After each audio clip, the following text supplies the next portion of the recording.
Assalamualaikum warahmatullahi wabarakatuh. Selamat pagi teman-teman semuanya. Sebelumnya kepada Ibu Winasa Putri, SSIM Biomed, selaku dosen pengampu mata kuliah fitokimia yang saya hormati, dan teman-temanku semuanya, khususnya mahasiswa S1 Farmasi, Universitas Aisyah Pringsewu yang saya banggakan.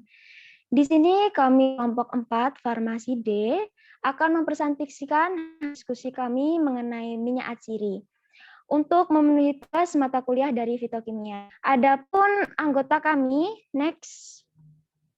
Nah, anggota kami beranggotakan yang pertama ada saya sendiri Iga Mawarni, kemudian ada Hulabita, ada Anggun Febriani, Ananda Ayu Chandra, Julfa Muzahro, Nabila Eka Putri, Ricky Renaldo, dan yang terakhir ada Chandrika Dewi.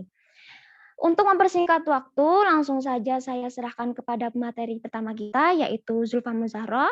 Kepada Zulfa Muzahro saya persilahkan, dan sebelumnya kepada teman-teman yang menonton, saya harap menyimak dengan baik-baik dan selamat menyaksikan, semoga bermanfaat. Silakan untuk pemateri pertama. Baik, saya Zulfa Muzahro. Saya di sini akan membacakan materi tentang definisi minyak atsiri. Definisi dari minyak atsiri itu sendiri adalah suatu zat utama yang berbau yang terdapat pada tanaman. Jadi minyak atsiri itu suatu zat yang memiliki bau, dia itu terdapat di suatu tanaman. Karena sifatnya spesifik, yaitu mudah menguap pada temperatur biasa di udara, maka zat itu diberi nama volatile oils atau menguap, minyak menguap, minyak ether, atau minyak esensial. Untuk nama minyak esensial itu sendiri diberikan karena minyak atsiri mewakili bau dari tanaman asalnya. Dalam keadaan segar dan murni tanpa pencemar, minyak atsiri umumnya tidak berwarna. Namun, pada penyimpanan lama, minyak atsiri dapat teroksidasi dan membentuk resin, serta warnanya berubah menjadi lebih tua atau gelap. Jadi, minyak atsiri itu ketika baru diambil dari suatu tanaman, dia itu tidak memiliki warna atau bening.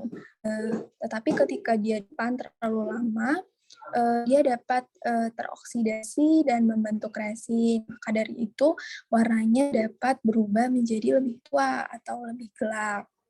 Baik, ya, itu saja materi yang dapat saya sampaikan. Saya kembalikan ke moderator. Oke, terima kasih ya pemaparannya. Untuk materi selanjutnya akan disampaikan oleh rekan kita Ricky Renaldo. Kepada Ricky Renaldo, saya persilahkan. Baik, terima kasih Iga. Selanjutnya ada poin polaritas. Nah, minyak atsiri merupakan jenis minyak yang nonpolar. Jenis pelarut yang biasa digunakan untuk mengekstraksi minyak atsiri adalah etanol, heksana, propilen glikol, air, dan petroleum ether yang cenderung lebih larut dalam air disebut memiliki sifat yang polar. Dan sebaliknya, yang cenderung larut dalam pelarut organik disebut nonpolar. Polaritas senyawa dalam pelarut tergantung pada sifat polaritas senyawa. Dan pelarut tersebut bahan dari senyawa kimia akan larut dalam bahan pelarut yang sama polaritasnya dengan bahan yang akan dilarutkan. Tingkat polaritas suatu senyawa dapat ditunjukkan dengan lebih pasti melalui pengukuran konstanta di elektrikum suatu bahan solvent. Semakin besar konstanta di elektrikum suatu bahan tersebut semakin polar. Nah, di sini bisa kita lihat kawan-kawan bahwasanya tingkat polaritas suatu senyawa ini dapat kita tunjukkan dengan lebih pasti melalui pengukuran konstanta di elektrikum. Nah, untuk selanjutnya saya serahkan ke moderator. Baik, terima kasih pemaparannya. Untuk materi selanjutnya akan dipaparkan oleh Anggun Febriani. Untuk saudara Anggun, saya persilahkan. Baik, terima kasih. Di sini saya akan menjelaskan metode untuk memperoleh minyak atsiri yang umumnya terdapat 4 metode. Yang lazim digunakan di antaranya yang pertama ada metode destilasi. Dari dasar metode ini yaitu untuk memanfaatkan perbedaan titik didih. Yang kedua ada metode penyaringan. Jadi dasar dari metode ini yaitu adanya perbedaan kelarutan. Minyak atsiri ini sangat mudah larut dalam pelarut organik, tetapi tidak larut dalam air. Metode ini digunakan untuk minyak atsiri tahan pemanasan, seperti cendana. Metode ini juga kebanyakan dipilih apabila kadar minyak di dalam tanaman sangat rendah atau kecil. Bila dipisahkan dengan metode lain, minyaknya akan hilang selama proses pemindahan. Jadi pengambilan minyak atsiri dengan cara ini itu sangat efektif karena sifat minyak atsiri yang larut sempurna dalam bahan pelarut organik.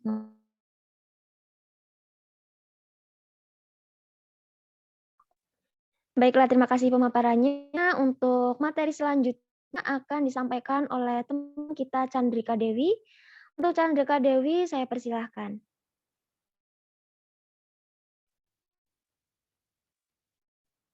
Mohon maaf, untuk pemaparan selanjutnya akan dipaparkan oleh Huria Sabita.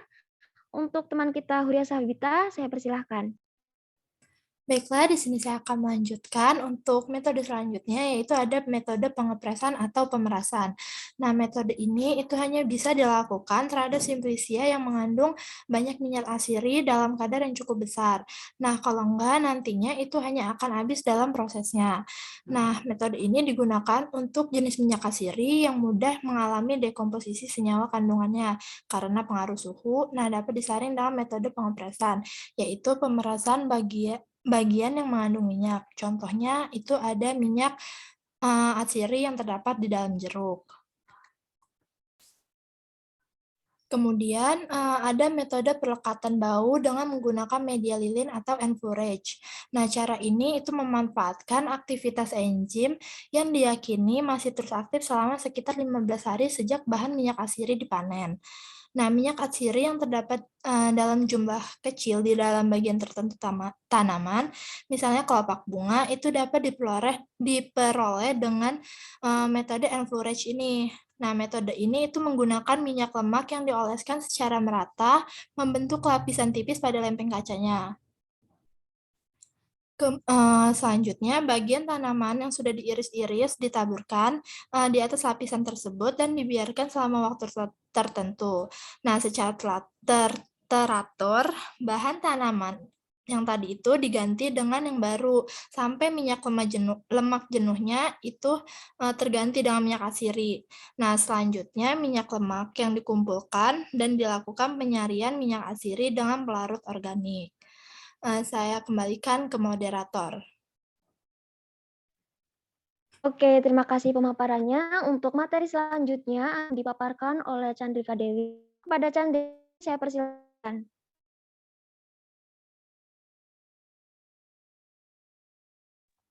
Baik, terima kasih. Untuk selanjutnya, identifikasi minyak atsiri. 1. Identifikasi umum. Yang pertama, teteskan 1 tetes minyak atsiri di permukaan Aquades.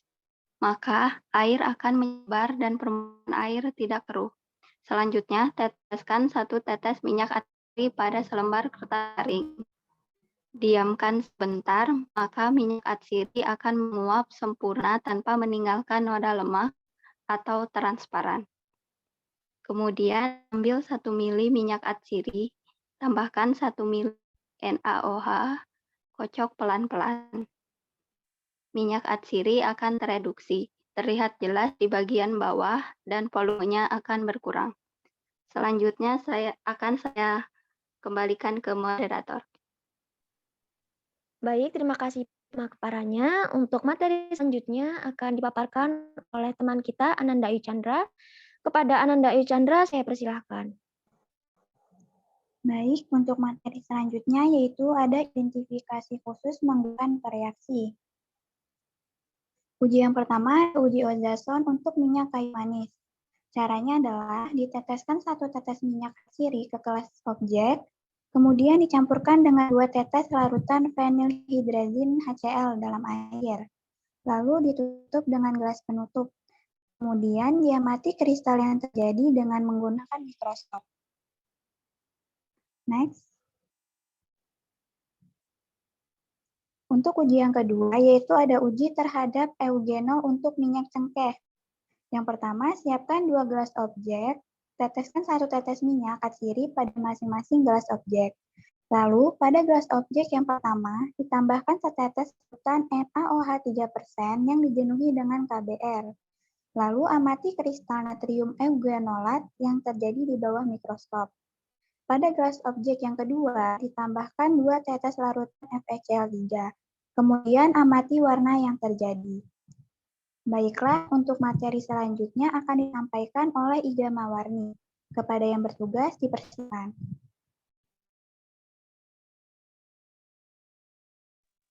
Oke, terima kasih. Untuk identifikasi selanjutnya, ini ada uji perbedaan dari kuku fruktus dengan piperis nigrifructus. Nah, ini caranya yang pertama dituang sedikit serbuk dari kuku bifruktus dan piperis nigrifructus ke gelas objek. Selanjutnya, ketika sudah dituang, lalu ditambahkan dengan asam sulfat atau H2SO4. Kemudian diamati warna yang terjadi dengan latar belakang putih. Nanti warnanya antara kuku bifruktus dan piperis nigrifructus ini akan berbeda. Kemudian untuk uji adanya valedren, ini ada uji selanjutnya yaitu uji adanya valedren. Caranya adalah dengan mengocok 100 mg serbuk piperis nigrifructus dalam 5 ml petroleum ether. Kemudian setelah larutan tersebut dikocok, disaring filtratnya dan dicampur dengan 5 ml larutan natrium nitrit. Setelah itu ditambahkan dengan 5 ml asam asetat glasial. Nah, penambahannya ini dilakukan secara sedikit demi sedikit. Maka dalam waktu 10 menit nanti akan terbentuk kristal dari si valedren ini. Piperis nigrifructus maksud saya. Next. Nah, selanjutnya ada identifikasi menggunakan kromatografi. Yang pertama, siapkan alat dan bahan. Jadi, semua percobaan untuk pertama kalinya adalah perlu menyiapkan alat dan bahan untuk memperlancar percobaan ya. Kemudian dimasukkan larutan N-heksana dan kloroform dalam perbandingan 3:2 ke dalam chamber. Selanjutnya, siapkan plat silika GF 254, kemudian ditotolkan larutan uji ke dalam plat dan diberi jarak antara totalan 1 cm. Jarak totalan yang dilakukan itu 1 cm. Selanjutnya, diberikan garis batas eluan ini yang dimaksud dengan titik penotolan dengan jarak 10 cm. Kemudian, masukkan plat ke dalam chamber berisi larutan eluan dan diamkan L1 yang terjadi mencapai garis batas. Selanjutnya diambil plat, kemudian dikeringkan. Setelah itu diamati di bawah sinar UV 254. Selanjutnya, setelah diamati itu disemprot dengan larutan anisaldehida atau asam sulfat. Kemudian didiamkan kembali di udara terbuka selama 15 menit, kemudian dipanaskan dengan oven dengan temperatur 100 Celcius selama 20 menit. Setelah itu dilihat noda yang terbentuk dan diukur besaran RF-nya. Untuk materi selanjutnya saya akan berikan kepada teman saya, Nabila Eka Putri. Kepada Nabila Eka Putri saya persilahkan. Baik, saya akan melanjutkan materi selanjutnya. Di sini ada kegunaan minyak atsiri dalam bidang farmasi. Yang pertama itu sebagai obat gosok, contohnya minyak eukaliptus, minyak gandapura, dan minyak kayu putih. Next.